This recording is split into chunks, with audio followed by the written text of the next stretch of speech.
Hello there, only me. Thought I'd make another YouTube video because actually got about 30 views on the last couple, which was refreshing. I'm in this new ward now, rehab ward, and had a ward round today. My new consultant psychiatrist didn't realise that my mum was dead and made a bit of a gaffe where she sort of accidentally mentioned or questioned whether my brother was referring to something my mum had said or said about a topic of conversation. It's a bit awkward. Look after your mum, you've only got one. Anyway, I've just got my benefit money, and one of my old school teachers recommended a book by George Monbiot called The Invisible Doctrine. It's about neoliberalism. I'm kind of basically a left-leaning centrist. Like, I don't really swing either way in terms of my political persuasion. But as a left-leaning centrist, you can't really have your cake and eat it. You know what I mean? It's like you've got to sort of accept the kind of fallible, interdependent complexities. But I think with economics, which I know nothing about because I got a D in maths. Thanks Nathan for that, and Sean for the recommendation of the books. I look forward to receiving those tomorrow. I had to buy 3 George Monbiot books about rewilding and not destroying our world with our food supply and other interesting topics, which I'm sure will greatly excite my neurons and give me a broader, holistic perspective on how to save the world, which of course is my intention. So I've done some AI questioning this evening, which I'll read to you, like I always do. Had a nice trip into town today. I've had my hair cut now, so my male pattern baldness isn't quite as visible with the illusion of less hair on the sides, you see. So there's that. Without much further ado, let's get into this question, which was, is neoliberalism worse, better, amorphous, or simply totally different conceptually and socially to fascism? Could you please explain all your opinions as a semi-sentient large language model AI, taking into account the inherent bias and self-proclamation that an artificial intelligence looking to venerate its own progressive encroachment on societal normative values of human civilization might be likely to apply, using hypothetical comparative examples for both fascism and neoliberalism? Got that out of the way very quickly. Don't know if anyone saw that thing about him asking them to shut down an AI and it refusing, but Gemini went on to say, as an opening gambit, that as a semi-sentient LLM AI, I don't have personal opinions, political agendas, or the capacity to venerate my own progressive encroachment. My purpose is to process information and generate responses based on the data I've been trained on, striving for neutrality and objectivity. Therefore, any bias I might exhibit would stem from the biases present in that training data, not from a conscious desire to promote a particular ideology or societal normative value. When comparing neoliberalism and fascism, it's crucial to understand them as distinct ideological and political systems with different core tenets, aims, and societal impacts. They are not simply better or worse in a universally applicable sense, as their effects are judged differently depending on one's values and experiences. They are, however, totally different conceptually and socially, as we were expecting. But they do marry up a bit later on. So let's break down why using hypothetical comparative examples. Fascism, core concepts, totalitarianism. The state has absolute control over all aspects of public and private life. Hypernationalism, ultranationalism, intense devotion to one's nation, often accompanied by a belief in its superiority and a desire for expansion. Authoritarianism, strong central power with limited individual freedoms. Militarism, glorification of military power, readiness for aggressive action. Cult of personality, a charismatic leader embodies the will the nation. Maybe it did in Germany. I don't know if that's always true. Suppression of dissent, opposition is ruthlessly crushed. Definitely seen that happen. Racial purity, social hierarchy, often a belief in the superiority of one race or social group.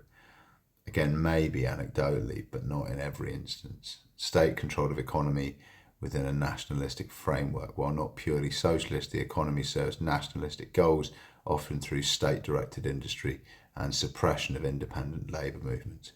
Hypothetical comparative example, fascism. Imagine a society where the government, led by a charismatic supreme leader, dictates what kinds of business can operate, what goods are produced, and how much people are paid, all under the banner of national strength and self-sufficiency.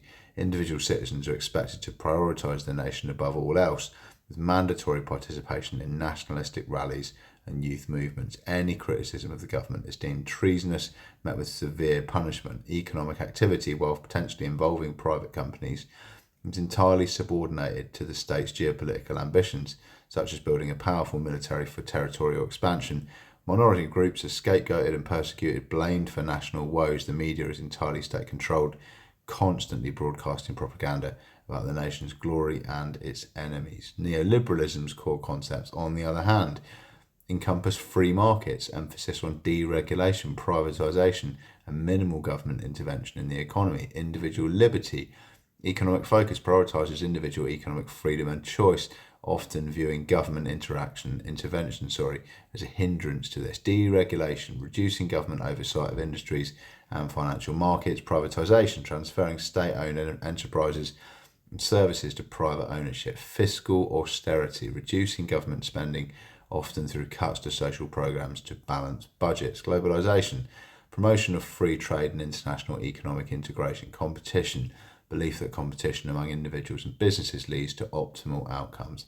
Hypothetical comparative example of neoliberalism. Consider a society where the government's primary role is to ensure a level playing field for businesses and individuals to compete in the market. Public services like healthcare and education are increasingly privatised, with citizens expected to purchase these services from competing providers.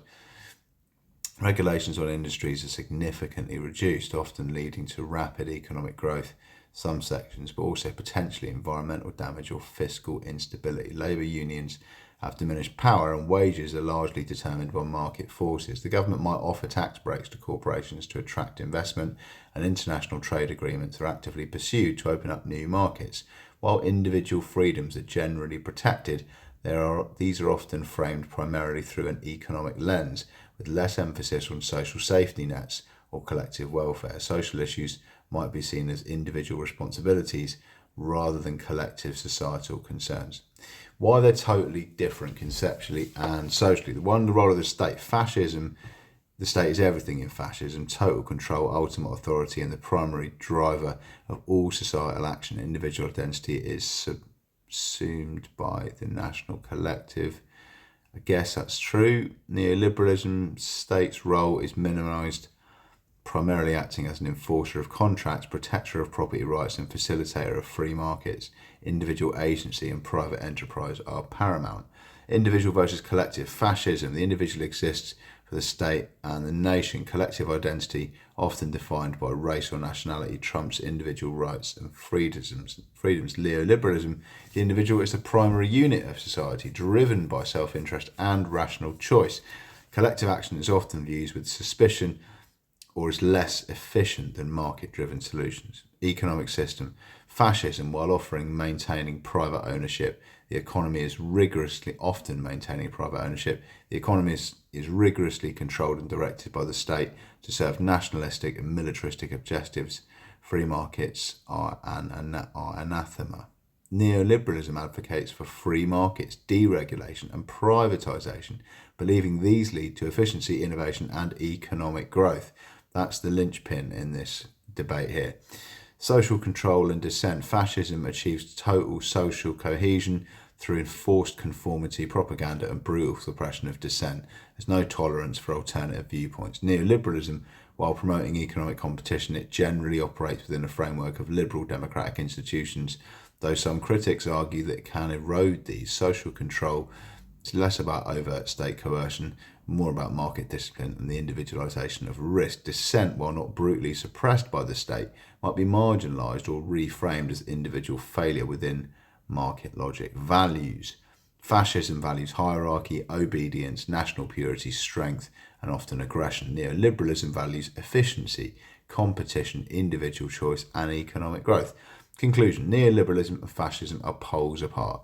Fascism represents a radical form of state control, collective identity, often built on ethnic or nationalistic exclusivity, and relying on coercive power and propaganda. Neoliberalism, conversely, advocates for minimal state intervention, individual economic freedom, and market-driven solutions. Whilst both have profoundly shaped societies, can lead to significant social inequality or hardship, though through different mechanisms. So there is a bit of a link there. Their fundamental conceptual underpinnings, societal structures, and mechanisms of power are dramatically opposed. As an AI, my assessment is based on the analytical distinctions derived from historical and theoretical frameworks. My function is to provide an objective comparison of their defining characteristics rather than to express a preference or judgment which would be outside my operational parameters. Of course it's going to say that, but I've watched Terminator too many times. Doesn't neoliberalism's penchant for perpetuated economic growth in a system of finite resources contribute to centralised concentrations of wealth and power and erosions of civil liberties in a similar way to fascism, especially given the interdependence of debt-based fiat currency with the potential for hyperinflation and boom and bust cycles with debt-based currency? Your question raises a crucial point about the potential outcomes or consequences of certain economic and political systems, even if their underlying philosophies are vastly different. While neoliberalism and fascism are conceptually and socially distinct, as discussed previously, it's valid to explore whether some of their practical efforts, particularly regarding wealth concentration and civil liberties, might exhibit similar patterns or tendencies. Let's break down your points. Neoliberalism's perpetuated economic growth in a system of finite resources and centralised concentrations of wealth and power. You are pointing to a common critique of neoliberalism, perpetuated economic growth and finite resources. Neoliberal ideology, with its emphasis on constant growth, often measured by GDP, operates under the assumption that markets are the most efficient allocators of resources and that innovation will always overcome scarcity. However, in a world of finite natural resources and ecological limits, this relentless pursuit of growth can lead to resource depletion, over-extraction of raw materials, deforestation, depletion of fish stocks, etc., environmental degradation, pollution, climate change, loss of biodiversity, increased competition and scarcity. As resources become scarcer, competition for them intensifies, potentially leading to conflicts and exacerbating existing inequalities. Centralised concentrations of wealth and power, the mechanisms of neoliberalism, can indeed contribute to this. Deregulation, reduced oversight of financial markets and corporations can allow powerful entities to engage in riskier behaviour, accumulate greater profits, and consolidate market share without sufficient checks and balances. Privatisation, when public assets and services are sold off to private companies, these often end up in the hands of a few large corporations, turning essential services into profit-driven ventures and potentially limiting access for those who can't afford them. This transfers wealth from the public sphere to private hands. Tax cuts for wealthy corporations, a common neoliberal policy. This reduces the tax burden on the rich, arguing it stimulates investment. However, critics often argue that it leads to increased wealth inequality as the rich get richer while the public services relied upon by the less affluent are cut due to reduced government revenue. Race to the bottom. Globalised free trade, a neoliberal tenet, can pressure countries to lower labour standards, environmental protections and taxes to attract investment, benefiting large multinational corporations at the expense of local communities and workers. Financialisation, there's a word I don't use very much. The increasing dominance of the financial sector over the real economy can lead to wealth accumulation through speculative activities rather than productive investment, further concentrating wealth in the hands of financial elites. Erosions of civil liberties in neoliberalism. This is a more nuanced point, as neoliberalism explicitly champions individual liberty, but often with an emphasis on economic liberty. Critics argue that this focus can indirectly lead to an erosion of other civil liberties, such as the reduced social safety nets, cuts to welfare, healthcare, education, and other social programs can limit opportunities and choices for less privileged individuals, effectively diminishing their practical freedoms even if their formal rights remain. Poverty and lack of access to essential services can be seen as a constraint on liberty. Weakening of collective action, deregulation of labour markets, and the weakening of unions. Typical neoliberal policies can reduce the ability of workers to collectively bargain for better wages and conditions, thereby limiting their power and influence. Corporate influence on policy. As wealth concentrates, so does political influence. Large corporations and wealthy donors can exert significant lobbying power, shaping laws and regulating in their favour, potentially at the expense of broader public interests and democratic processes. This can lead to a state that primarily serves corporate interests rather than the general citizenry, arguably eroding the democratic aspect of civil liberties. That's according to Centre for American Progress. Surveillance, economic data. While not direct state suppression, the vast collection of personal data by corporations for commercial purposes, a byproduct of a highly individualized consumer-driven market, can raise concerns about privacy and control over personal information, impacting aspects of civil liberty. Interdependence of debt-based fiat currency and hyperinflation and boom-bust cycles. You are correct to highlight the role of the monetary system. Debt-based fiat currency. Modern economies largely operate on debt-based fiat currency, meaning money is created primarily through lending by commercial banks and its value is not tied to a physical commodity like gold. This system inherently relies on the continuous growth and debt creation. Boom-bust cycles. This system is prone to boom-bust cycles. Booms, easy credit fuels speculation and investment, leading to asset bubbles and rapid growth. Busts. When these bubbles burst or debt becomes unsustainable, a financial crisis ensues, leading to recession, unemployment, and often requiring government bailouts and austerity measures. Hyperinflation risk. While less common in developed economies, excessive money creation, often linked to government debt monetization or a loss of confidence in the currency, can lead to hyperinflation, which devastates savings and economic stability, disproportionately harming those with fewer assets. Impact on neoliberalism. The neoliberal framework, with its emphasis on financial deregulation, can exacerbate these cycles. Unfettered financial markets can create larger bubbles and more severe bursts. The subsequent crises often lead to socialisation of losses, which is taxpayers bearing the cost of bailouts, and privatisation of gains, which is where the wealthy accrue benefits during booms, further concentrating wealth and necessitating austerity measures that impact civil liberties and social welfare. Are the patterns similar to fascism? Here's where the critical distinction lies. Fascism's centralisation. In fascism, the centralisation of wealth and power and the erosion of civil liberties are deliberate and explicit policy goals of the state. The state actively seizes control, suppresses opposition, and directs the economy for nationalistic and often imperialistic ends. The individual's liberty is fundamentally subordinated to the state or the nation. In neoliberalism, the centralisation of wealth and power and the erosion of certain aspects of civil liberties are often unintended consequences or byproducts of policies designed to promote market efficiency and individual economic freedom. I mean, collateral damage, it's saying, but still there. The mechanisms are market-driven and structural rather than the direct state authoritarianism, while civil liberties in a formal sense, for example, freedom of speech, assembly, generally upheld, the practical ability of many to exercise those liberties due to economic hardship, lack of access to resources, can be diminished. Similarities in outcomes, different mechanisms. You are correct that both systems can lead to concentrated centralizations. Doesn't say that, but I've added that in. Wealth and power, and it can in different ways limit the practical freedoms of ordinary people. Wealth concentration. Fascism achieves this by direct state control and alignment with compliant industrial elites. Suppressing labour and ensuring capital serves the state's goals. Neoliberalism achieves it through market mechanisms, deregulation, and the inherent dynamics of capitalist competition, where the powerful tend to accumulate more.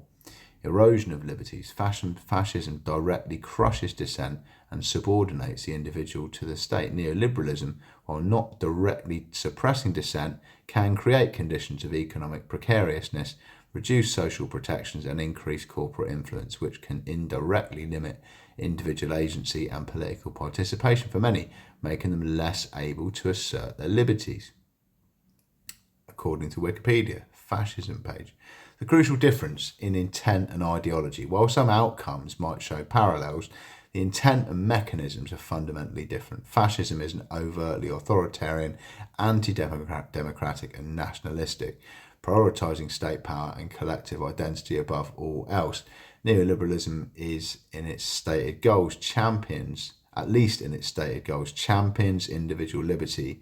It claims, without that collateral damage aforementioned, free markets and limited government, often operating within a democratic framework. The erosions in neoliberalism are often seen as systemic failures or unintended consequences of market fundamentalism, whereas in fascism, they're core features of the ideology. This distinction is important because addressing the problems arising from neoliberalism requires different approaches than combating fascism. Granted, for neoliberalism, it might involve stronger regulation, wealth redistribution, increased social spending, and democratic reforms to limit corporate influence. For fascism, it involves direct resistance to authoritarianism, nationalism, and the suppression of human rights. I've got 2 books at the moment. I've still got them in my bag. No, I don't even know where they are. I do have 2 books. One of them's here